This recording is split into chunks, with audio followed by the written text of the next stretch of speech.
जय श्री कृष्णा। जैसे कोई बहुत बड़ा मकान हो, बहुत अच्छा हो, सुंदर सजा हो, सब सामग्रियों से वो शोभायमान होता हो, मगर उस पर छत ही नहीं हो तो वो कैसा लगता है। जैसे दया न होने पर भी दया का दिखावा करना, सब कुछ व्यर्थ होता है।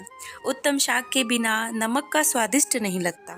जैसे कोई कुरूपवती स्त्री श्रृंगार होने पर भी अच्छी नहीं लगती, ऐसे ही वैशाख मास में जो धर्म कर्म या स्नान इत्यादि नहीं करता है, उस सब के सारे किए हुए जो काम होते हैं वो सब बेकार होते हैं। ये सब नारद मुनि बता रहे हैं राजा को। आज हम 5वां अध्याय सुनेंगे, जिसमें नारद जी कहते हैं कि हे राजन, बैसाख मास जो है सब धर्मों, सब प्रकार के तपों, सब महीनों और सब दानों में अधिक क्यों है। तो हे महाराज, कृपा करके मुझे ये सब बताइए। तो इस पर कहते हैं कि मैं तेरे सामने कहता हूँ, ये सब बातें तू ध्यानपूर्वक सुनना।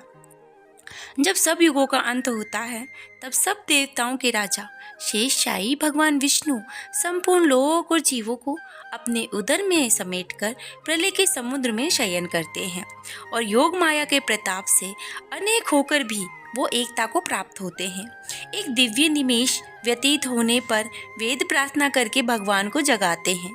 तब भगवान अपने उदर में स्थित जीवों की रक्षा करते हुए उन जीवों को अपने अपने कर्मों का फल देने के लिए अभिष्ट के रचने का मन में विचार कर लेते हैं। तब विष्णु भगवान की नाभि से त्रिलोकी का आधार स्वरूप सुवर्ण में कमल उत्पन्न होता है, और उसी कमल में से विराट पुरुष रूपी ब्रह्म उत्पन्न होते हैं। फिर भगवान ने उस विराट पुरुष में 14 भुवन उत्पन्न किए, जिनके भिन्न भिन्न कर्म और आश्रय होते हैं। ऐसे अनेकों समूह रचे। फिर सत्य, रज और तम, 3 गुण प्रकृति, मर्यादा और भुवनों के स्वामी रचे। उसके बाद वर्णाश्रम के विभाग कर धर्म की कल्पना करते हुए चारों वेद, तंत्र, स्मृति, पुराण तथा इतिहास रचकर धर्म की रक्षा के निमित्त इनके प्रवर्तक ऋषि प्रकट हो गए। इन ऋषियों ने अलग अलग वर्णों के अलग अलग धर्म प्रवर्त किए, जिन पर सब प्रजा श्रद्धा करने लगी। अब प्रजा अपने अपने धर्माश्रित धर्मों में लगी हुई थी या नहीं, अब ये देखने के लिए साक्षात स्वयं अविनाशी सर्वंतयामी भगवान चिंता करने लगे कि जिन जिन लोगों को मैंने जिन जिन धर्मों के लिए बनाया है, क्या वो उसमें काम कर रहे हैं या फिर नहीं। यह वर्षा काल मैंने निर्माण देखा, इसमें सब प्रजा कीचड़ आदि के फंस में दुखी हो रही है, जिसमें सब धर्मों को नहीं कर सकती। अब यह देख क्रोध उत्पन्न होता है, मन प्रसन्न नहीं होता। मेरे देखने से कोई दुख नहीं पाए, अतः उन्हें देखो। शरद काल में सब खेती में लग रहे हैं, इससे पूर्ण रीति से धर्म नहीं कर रहे हैं। कोई पके फल की अपेक्षा कर रहा है तो कोई वर्षा से पीड़ित है, कोई शीत से दुखी है, अतः कोई धर्म ही नहीं करते। इन्हें देख मुझे शेष उत्पन्न होता है, इनकी उल्टी गति देखकर मुझे संतोष नहीं होता।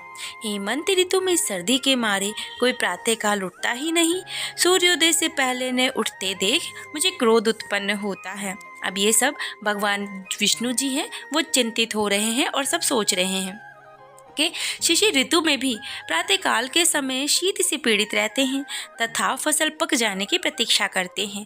फिर जो मनुष्य जाड़े के मारे प्रातःकाल स्नान करने के लिए केवल सोचा ही करते हैं, उनका शुभ कर्म लुप्त हो जाता है, जो कभी पूरा नहीं होता। यह समय प्रेक्षण का नहीं है। ऐसा विचार करके भगवान ने बसंत ऋतु को संपूर्ण पातकों का निवारण करने वाला बना दिया।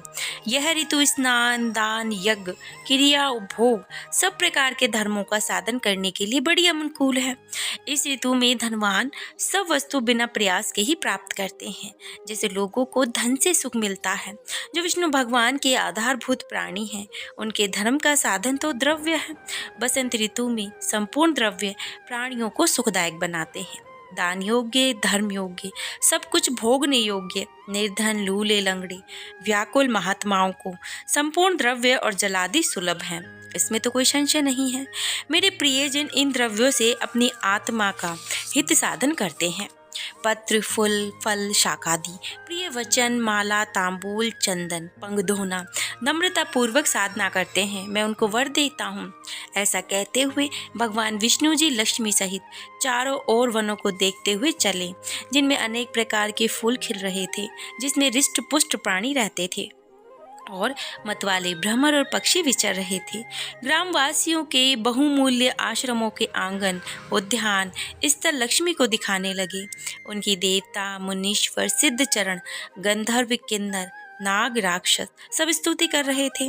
वर्णाश्रम वासियों के घरों में जाकर मीन की संक्रांति तक लक्ष्मी और सब देवताओं, मूर्तियों सहित भगवान रह रह करके लोगों के कर्मों का निरीक्षण करते हैं।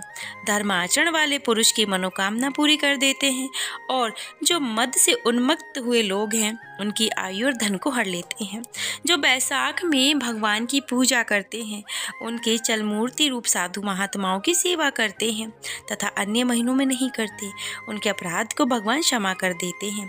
जैसे अपने देश से आए हुए राजा को देखकर उस देश के निवासी मनुष्य बहुमूल्य भेंट लेकर, पूजा लेकर राजा के पास जाते हैं, तब राजा पूजा के आकार आदि द्वारा ही जान लेता है कि किसकी सेवा पूरी है और किसकी थोड़ी। उचित पूजा होने पर प्रसन्न होकर निश्चय ही उसे मनवांछित फल देते हैं और जिनकी पूजा सेवा ठीक नहीं होती उन्हें दंड देते हैं।